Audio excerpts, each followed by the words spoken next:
Assalamualaikum warahmatullahi wabarakatuh. Selamat berjumpa kembali di video pemaparan pengantar manajemen dengan pembahasan memotivasi karyawan pada fungsi manajemen leading di chapter 16. Fungsi manajemen leading dibahas dengan dua bab, yaitu motivasi karyawan dan leading tersebut dan leadership. Baiklah, sekarang kita akan membahas tentang memotivasi karyawan. Teori atau kajian motivasi sebelumnya kita bahas apa itu yang dimaksud dengan motivasi. Motivasi adalah hasil interaksi antara satu orang dan situasi, bukan merupakan suatu kepribadian melekat. Artinya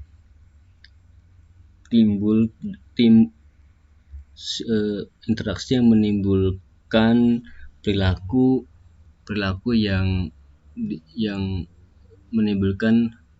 menghasilkan perilaku dari situasi tersebut. Perilaku di mana bukan merupakan suatu bagian dari kepribadian melekat seseorang tersebut. Yaitu merupakan proses di mana seorang dikuatkan, diarahkan dan dilestarikan terhadap pada pencapaian tujuan. Bentuknya berupa energi, yaitu suatu dorongan atau intensitas, kemudian diarahkan dan dikukuhkan pada proses pencapaian tujuan. Motivasi akan berguna baik bagi kebutuhan yang dipilih sesuai dengan tujuan perusahaan. Teori motivasi berkembang, dikaji telah lama dikaji tentunya, dan sejalan dengan berkembangnya ilmu manajemen. Dan teori awal dikembangkan oleh Maslow, McGregor, Herzberg, dan Three Needs Theory. Teori Maslow disebut juga teori hierarki kebutuhan, di mana teori tersebut sudah sangat umum digunakan, yaitu Maslow mengkategorikan 5 level urutan kebutuhan dari terendah hingga tertinggi. Kemudian individual harus memuaskan kebutuhan terendah dulu, baru kebutuhan tertinggi. Dan kebutuhan yang terpenuhi tidak akan lagi termotivasi. Individu tersebut akan berusaha untuk memperoleh kebutuhan yang lebih tinggi pada hierarki kebutuhan yang lebih tinggi. Yang paling bawah adalah lower order, yaitu psikologikal, keamanan, dan yang tertinggi adalah social esteem dan self actualization, yang pada seperti ini. Jadi untuk memotivasi orang berdasarkan konsep Maslow, harus melihat posisi di mana kebutuhan orang tersebut, apakah psikologi, safety, social esteem, self actualization. Psikologi adalah kebutuhan fisik yang berkaitan dengan fisik, yaitu makan, tidur, tempat tinggal, pakaian. Kemudian safety adalah keamanan, baik dari keamanan di tempat kerjanya dan keamanan berkaitan dengan karirnya.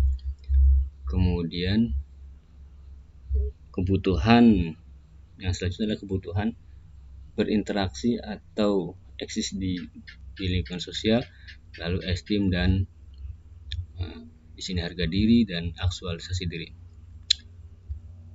Jadi manajer harus bisa memahami pada posisi mana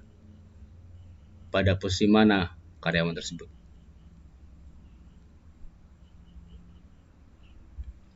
Dan selanjutnya adalah teori X dan Y. Teori X berpendapat bahwa pekerja memiliki sedikit ambisi, ketidaksukaan pekerjaan, menghindari tanggung jawab, dan membutuhkan supervisi yang melekat. Di sini teori X berpendapat bahwa karyawan lebih cenderung negatif tentunya terhadap kinerja perusahaan secara keseluruhan, dan teori Y itu asumsi pekerjaan, asumsi bahwa pekerja dapat melakukan arahan sendiri hasil terhadap tanggung jawab dan menyukai pekerjaannya, ya dalam hal ini positif berarti. Dan ada sebagian manajer yang mungkin memandang karyawan sebagai X saja dan Y saja. Jadi kemungkinan jadi sebaiknya harus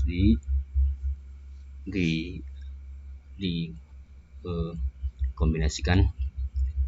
Dan motivasi dimaksudkan oleh partisipasi pengambilan keputusan, ketertarikan pekerjaan, dan hubungan kelompok yang baik. Jadi dengan cara diajak berpartisipasi dan diberi ketertarikan terhadap pekerjaannya dan membuat hubungan kelompok yang baik. Kemudian Herzberg Motivation Engine Theory. Teori ini menerangkan bahwa kepuasan kerja dengan ketidakpuasan kerja adalah dihasilkan atau dipengaruhi oleh faktor yang berbeda. Kepuasan akan dipengaruhi oleh faktor-faktor yang apabila tidak dipenuhi tidak menimbulkan ketidakpuasan. Karena ketidakpuasan itu ditimbulkan oleh faktor-faktor lain. Teori ini timbul karena ada sering terjadi kepuasan kerja tidak menghasilkan peningkatan kinerja. Kebalikan dari kepuasan bukan merupakan ketidakpuasan tapi merasa tidak puas. Ya ini ya. Jadi ini faktor-faktor yang memuaskan, ini faktor yang tidak memuaskan. Di sini ada achievement, ada pengakuan, kerjaan, dan tanggung jawab. Apabila achievement tidak terpenuhi, pencapaian tidak dipenuhi, apabila pencapaian dipenuhi maka dia akan puas. Tapi ketika achievement tidak terpenuhi, tidak akan menimbulkan ketidakpuasan. Karena ketidakpuasan dipengaruhi oleh izin faktor tersebut, yaitu supervision, working condition, salary misalnya. Ketidakpuasan disebabkan oleh misalnya gajinya ya. Tapi ketika gajinya sudah cukup, belum tentu puas, karena kepuasan itu di sini, di advancement, growth, responsibility, seperti itu maksudnya ya. Kalau digambarkan, dibandingkan dengan pandangan tradisional puas dan tidak puas, kalau menurut Herzberg dipengaruhi oleh faktor motivasi dan izin faktor puasan, dan ada istilahnya adalah ketidakpuasan dan ketidakpuasan dan tidak ada ketidakpuasan dan ketidakpuasan. Kemudian teori tiga kebutuhan itu ada tiga, yaitu achievement, power, sama afiliasi. Kebutuhan dalam pencapaian dalam memperoleh power dalam artian kekuasaan, yaitu kemampuan orang untuk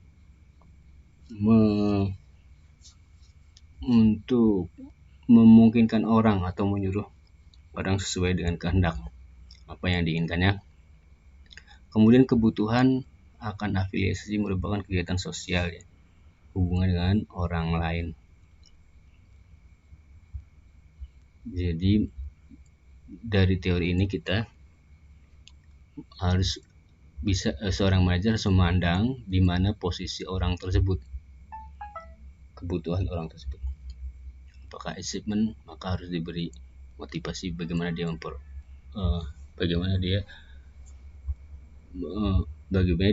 diberi pencapaian dan seterusnya.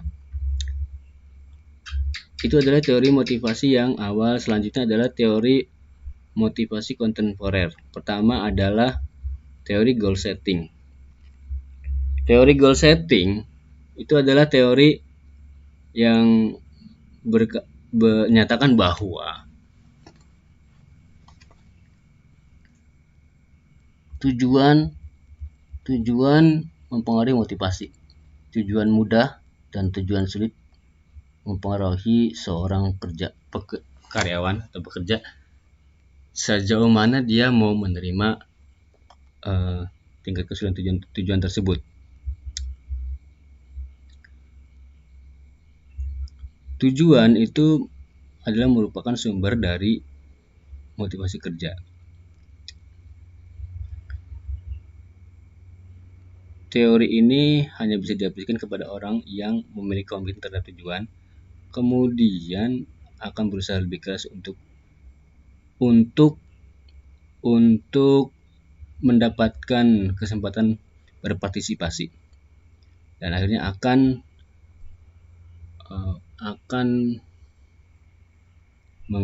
mencari feedback sampai sejauh mana kerjaannya. Kontingensi di dalam teori goal setting adalah bahwa komitmen itu akan timbul ketika tujuan dinyatakan secara umum. Kemudian self efficacy merupakan kemampuan seorang untuk melakukan tugas, sangat mempengaruhi motivasi kerja mereka, yaitu orang dengan tingkat self efficacy tinggi tentunya akan mau menerima, lebih suka dengan pekerjaan dengan tingkat kesulitan dan tantangan yang lebih tinggi. Sedangkan yang karyawan dengan self efficacy rendah tentu akan memilih pekerjaan yang sederhana. Dan tentunya juga ini dipengaruhi oleh budaya nasional. Kemudian reinforcement teori, masih di teori kontemporer tentang motivasi, bahwa menyatakan bahwa perilaku adalah faktor dari konsekuensinya. Konsekuensi ini akan meningkatkan kemungkinan seseorang untuk mengulangi perilakunya. Hal ini disebut reinforce. Reinforce teori itu mengindahkan tujuan, ekspektasi, dan kebutuhan. Jadi manajer akan lebih memperhatikan perilaku seorang, apa yang dia kerjakan, lalu diberi penguatan, sehingga dia akan mengulangi perilaku yang positif tersebut, akan mereinforce. Dan ketika karyawan melakukan kegiatan atau aktivitas yang negatif, manajer tidak diperkenankan untuk melakukan tindakan pelarangan atau hukuman.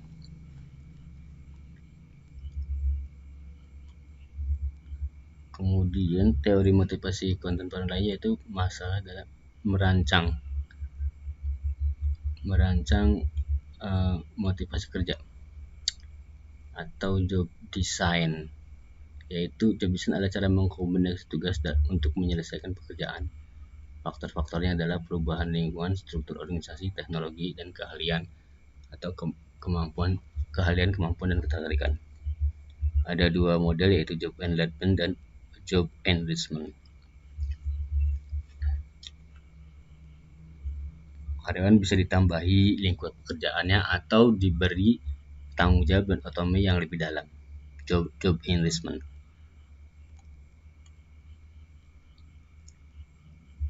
Kemudian karakteristik model pekerjaan yang mengidentifikasi 5 karakteristik, yaitu keragaman keahlian, seberapa banyak keahlian dibutuhkan, identitas pekerjaan,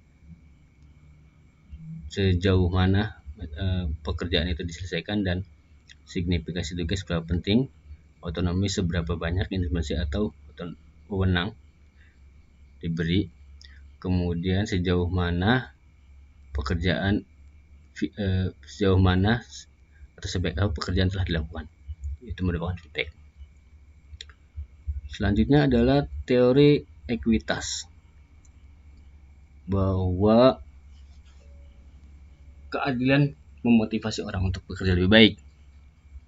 Ada 3 konsep di sini. Referen merupakan orang atau sistem atau individual yang dibandingkan dengan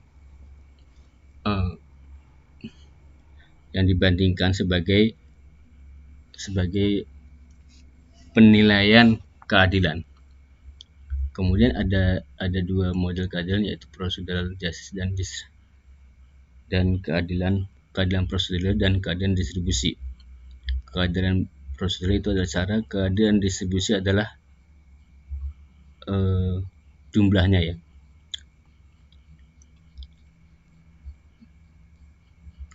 Kemudian teori ekspektasi menyatakan bahwa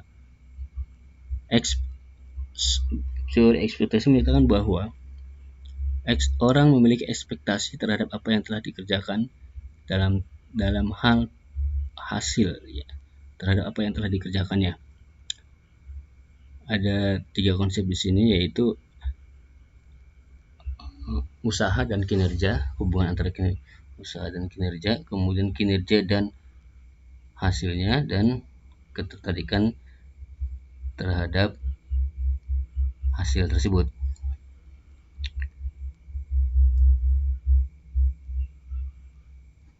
Jadi sejauh mana kinerjanya berpengaruh pada usaha terhadap kinerja, kemudian gimana kerja itu berpengaruh terhadap reward, dan bagaimana reward itu disukai atau tidak. Itu adalah konsep teori ekspektasi. Kemudian isu-isu di dalam memotivasi, isu-isu terkini ya, yaitu memotivasi dalam keadaan ekonomi yang berat, seperti contohnya sekarang ya, situasinya yang serba berat di bidang ekonomi dan banyak aspek. Bagaimana caranya supaya karyawan tetap termotivasi. Kemudian mengelola motivasi lingkup budaya ya, tantangan mengelola motivasi lingkup budaya. Mungkin di sini juga ada banyak perbedaan budaya, karena suku-sukunya juga beda walaupun tidak begitu signifikan. Kemudian maksudnya dibanding dunia internasional. Kemudian motivasi tenaga kerja, kelompok tenaga kerja yang unik, misalnya profesional. Kayak di kampus-kampus itu profesional, banyak dosen-dosen ya. Kemudian contingent worker, tenaga kerja dengan keahlian yang minim, dengan upah yang minim. Selanjutnya adalah mendesain program reward yang memadai. Ini ada open book management, di mana perusahaan atau organisasi membuka laporan keuangannya, laporan akuntansinya kepada karyawan agar diketahui, sehingga diharapkan karyawan bisa merasa ikut seperti halnya ikut memiliki ya, seperti seorang pemegang saham. Kemudian employee recognition program, di mana perusahaan mengapresiasi ya dan menyetujui setiap kegiatan yang pekerjaan-pekerjaan yang bagus.